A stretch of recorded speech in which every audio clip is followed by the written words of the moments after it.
드라마에서 주인공 고혜신이 사랑을 고백하던 곳으로 한때 큰 인기를 끌면서 이곳은 고백의 성지로, 때론 아름다운 배경으로 화제가 되었다. 하지만 만휴정, 이 정자가 품은 건 단지 풍경만이 아니다. 여기는 조선의 청백리 김계행이 관직을 내려놓고 삶을 단련했던 고요한 무대. 한 인간의 절제된 철학, 그리고 한 지역의 도덕적 척도가 된 곳이다. 안녕하세요. 안동문화백선을 안내해드릴 송나영입니다. 오늘 이 다리를 건너며 만휴정에 새겨진 깊은 정신의 세계를 저와 함께 만나보겠습니다.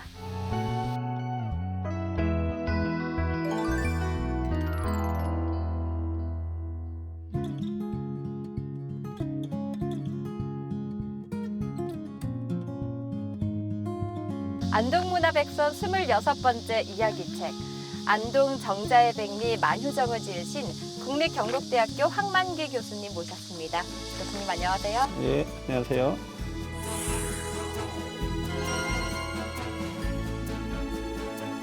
저희가 만휴정 이야기를 하려면 이곳의 주인이자 주인공인 김계행 선생 이야기를 먼저 해봐야 할 것 같은데요. 그런데 오늘 만휴정이 아니라 저수지 앞에 왔어요. 예, 대부분은 이제 만휴정을 상상할 텐데 김계행 선생은 1431년 세종 13년에 태어나셨어요. 17세에 행원시의 봄에 합격을 해서 잔치를 열고 가을에 이천서씨를 아내로 맞아들이죠. 그래서 고개 하나 너머인 이곳에서 신혼생활을 하게 됩니다. 그 생활이 자그마치 50여년이 되지요. 김계행 선생 생에서 오랜 기간을 이곳에서 사셨기 때문에 이곳에서 보백당 이야기를 시작하게 된다. 그렇군요. 김계행 선생이 어떤 인물인가 점점 더 궁금해지는데요. 어떤 성장 배경을 지닌 인물인가요? 17세에 결혼을 하고 이천서씨 서운의 따님이에요. 6년 정도밖에 삶을 갖지 못하고 안타깝게도 사별을 하게 됩니다. 딸을 두 분을 두셨거든요. 첫 딸은 박누리라는 분한테 이제 시집을 갔고, 둘째 딸이 서예 유성영 선생, 증조부인 유자원 선생한테 출가를 하게 됐어요. 예. 그리고 김계행 선생은 32세 때에 성주 지방에 이제 교수로 활동을 하셨고, 우리가 아는 전필제 김종직 선생, 그분하고의 그 교류가 굉장히 깊었는데, 기록상으로는 한 41세 때 그 전필제 김종직 선생이 이곳에 직접 오셔가지고 두 분이서 그때부터 이제 교본을 쌓게 되는 거죠.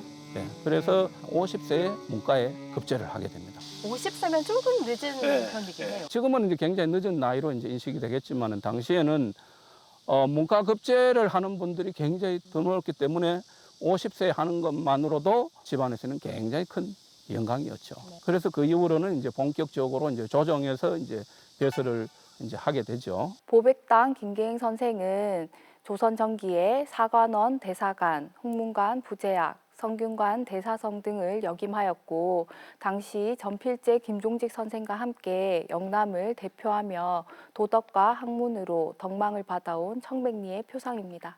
사원부 감찰을 이제 역임을 하셨는데, 그때 당시에 그 사원부에 있는 관원들끼리의 총마계라는 것이죠. 총마계. 예. 총마가 이제 사항부를 상정하는.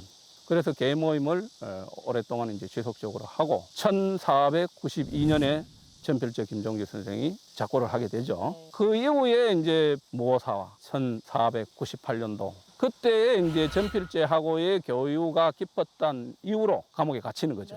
장도 맞았다 뭐 이런 이제 이야기도 있는데, 훈련 나와가지고 그 이후에 다시 이제 대사성 이런 배설을 이제 역임을 하게 되죠.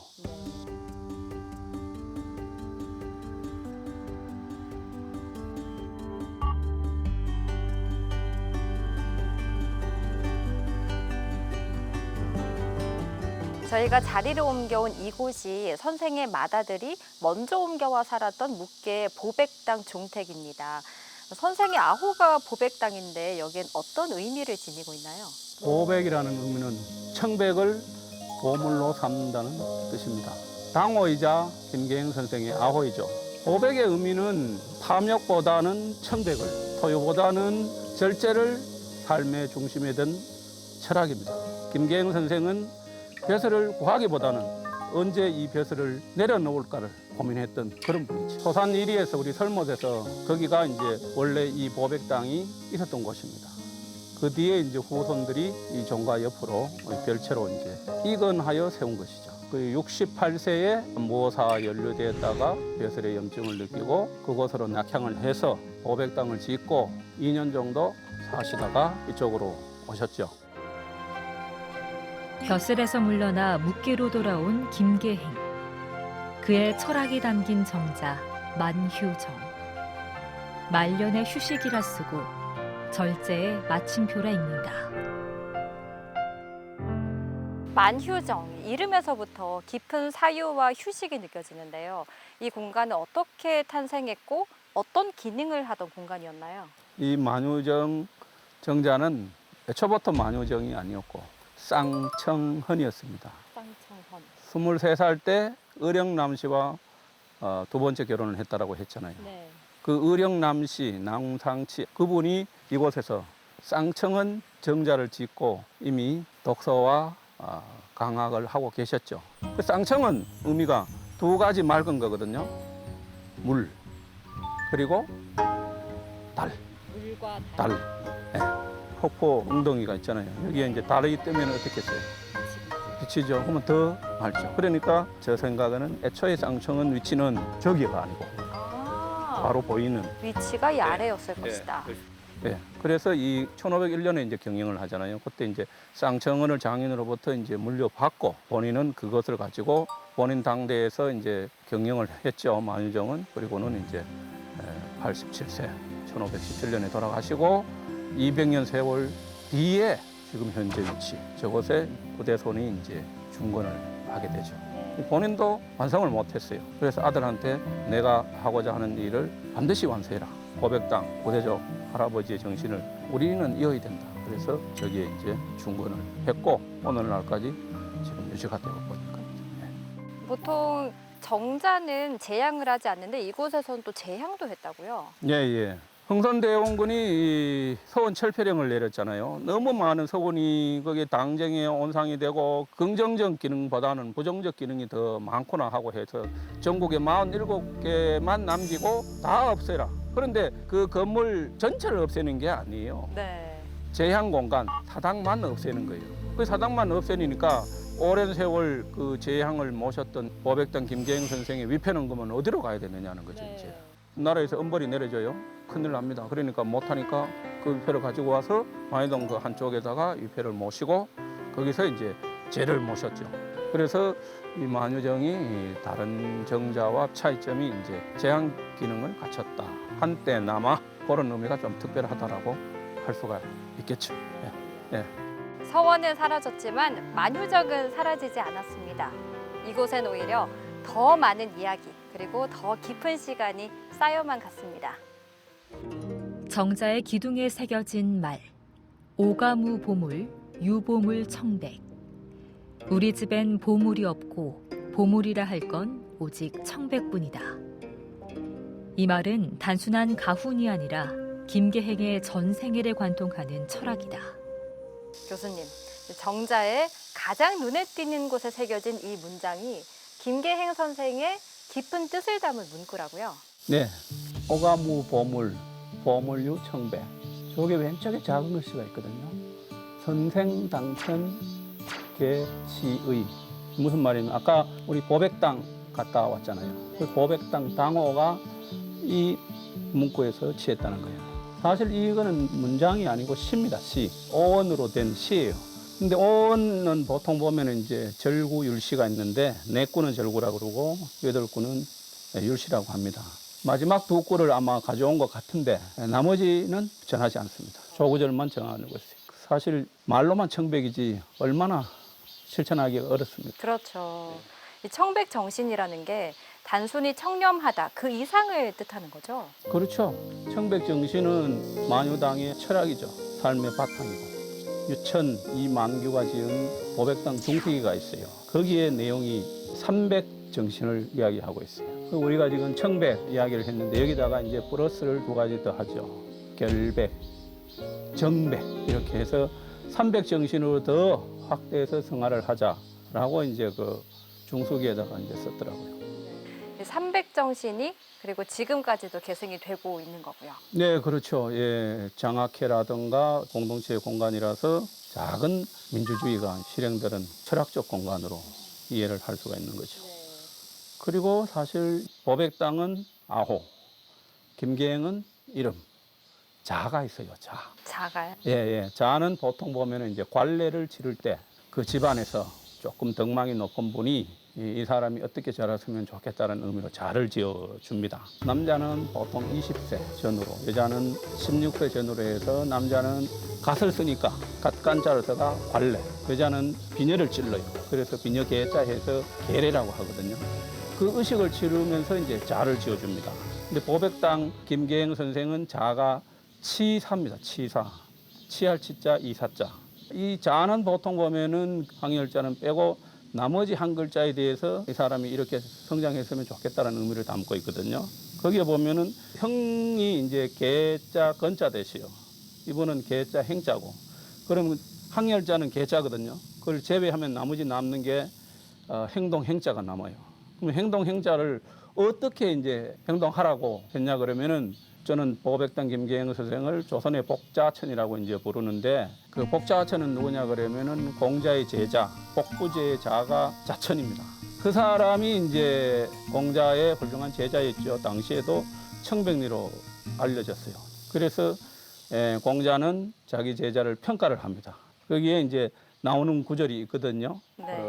군자제 약인, 노무군자자, 사은치사. 군자로다 이 사람이여.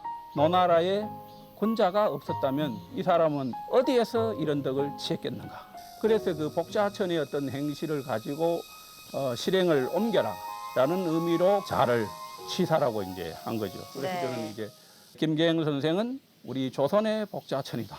청백리를 실천하는 그렇게 저는 부르고 있습니다. 네. 하나의 문장, 한 장의 현판이 수백 년을 건너 지금 우리를 돌아보게 합니다. 물려줄 땅보다 물려줄 철학이 더 중요한 사람. 그것이 바로 만휴정이 지금까지 살아있는 이유입니다. 김계행 선생이 남긴 글귀. 우리 집엔 보물이 없고 오직 청백뿐이다. 그러나 이 말은 시간 속에서 사라지지 않았다. 후손들은 이 문장을 따라 정신을 남기는 삶을 실천하고 있다. 사실 저는 보백당 우리 김계행 선생님하고 세 가지 공통점이 있어요. 어떤 걸까요? 저도 이제 간지로 네. 신해생이고 보백당 김계행 선생도 신해생이에요. 오, 특이하죠. 네. 자그마치 540년 차이가 나지만은 같은 요즘 말은 뭐 띠동갑 뭐 그런 띠동갑이에요. 갑동갑이에요. 갑동갑. 예. 네. 그리고 태어난 고향이 같아요. 김계행 선생이 풍산에서 태어났잖아요. 그리고 세 번째 공통점. 세 번째 공통점은 이 정자의 편액이 만휴정이지 않습니까? 네. 맨 만년에 쉬겠다. 제 비손조 15대 조는 휘자가 기자 영자신데 아오가 만휴당이에요. 만휴당. 예, 만휴당. 그리고 당호도 만휴당이라고 와. 지은 거예요. 똑같습니다. 늦을 만자, 실효자, 만년에 쉬겠다. 그래서 제가 이 만휴정을 집필하게 된 거는 우연이 아니라 이거는 거의 숙명적이다. 아하, 그렇게 이야기합니다. 그렇군요. 이 보백당의 이 청백 정신은 사실 이 안동 김씨 집안의 보물만이 아니에요. 이거는 우리 안동 시민들이 지켜야 될 문화이고 네. 우리 대한민국 전체가 가져야 될 하나의 정신인 거예요. 그 정도로 보백당 김계행 선생이 가지는 이 만휴정의 정자의 의미는 폭넓다. 그렇게 이야기를 할 수가 있죠. 누적 문화를 간직한 안동. 지금도 안동 곳곳에 강가와 산기슭에 수십 채의 정자가 남아있다. 선비들은 그곳에서 학문을 나누고 생각을 가다듬으며 공동체의 도덕을 세웠다. 안동에는 정자가 많이 남아있고 특히나 정자 문화라는 게 많이 남아있는데요. 굉장히 독특한 것 같아요. 정자가 우리나라에서 가장 많은 지역이 이제 안동입니다. 네. 그래서 저는 안동을 정자의 도시다. 정자의 도시다. 네, 이렇게 이제 부릅니다. 혹자는 봉화 지역이 안동 지역보다 많다라고 이제 이야기를 하는데 제가 조사한 바로는 안동 지역이 더 많습니다. 그런데 이 만휴정이 예. 정자의 백미라 불린단 말이죠. 그 예. 이유가 있을까요? 왜 으뜸이 되었냐라고 이제 저 나름대로 이제 생각을 한 경우에 이제 정자가 위치한 곳에 따라서 이제 부르는 명칭이 이제 달라요. 네. 지금 우리가 쓴 이 바위 위에다가 이제 정자를 지었다. 그러면은 바위 암자를 써가지고 암정이 되는 거예요. 만휴정은 바위 바로 위에 세워져 있지는 않거든요. 그리고 시내가 옆에다가 세웠잖아요, 그죠? 그러면 시내 개자를 써가 개정이라고 해요. 강원도 쪽에 보면은 가장 유명한 게 경포대. 그거는 바닷가에 있잖아요. 그러면 바다 해자서가 해정이 되는 거예요. 산에 있으면은 산정이 되고 그 위치에 따라서 다르고 또 기능에 따라서 다 달라요. 학문하는 공간, 풍요 공간, 시의 공간.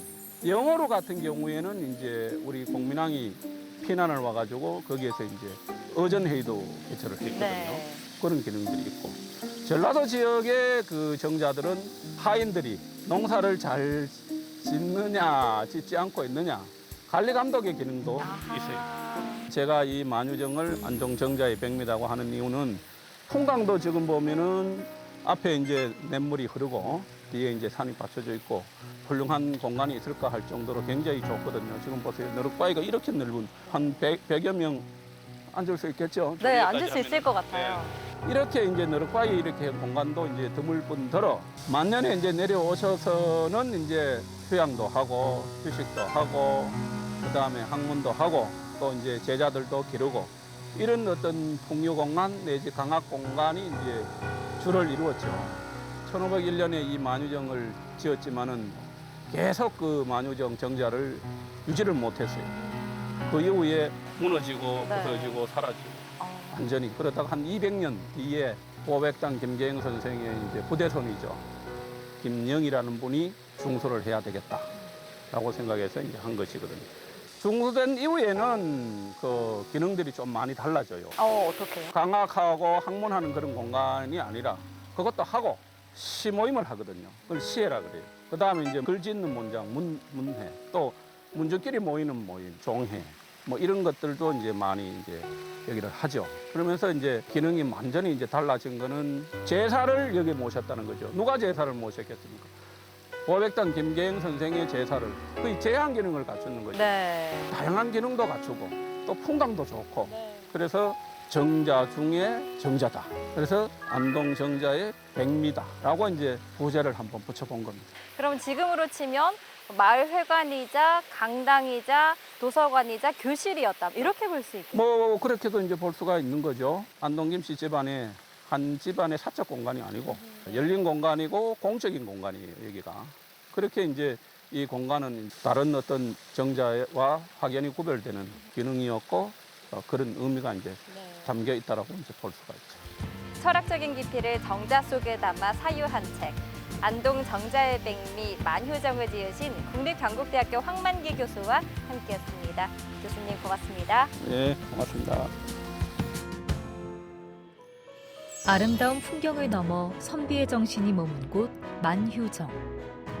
보물을 묻지 않은 집, 가보라 부를 만한 유산도 남기지 않은 집. 그러나 이 집은 500년이 지나도록 무너지지 않았다. 그건 단단히 세운 기둥 때문이 아니라 깊고 묵직한 정신이 있었기 때문이다. 지금 우리는 무엇을 남기고 있을까요? 권력을 남기고 재산을 남기고 이름을 남기려고 애쓰고 있지는 않을까요? 김계행은 말합니다. 우리 집에는 보물이 없습니다. 오직 청백 하나뿐입니다.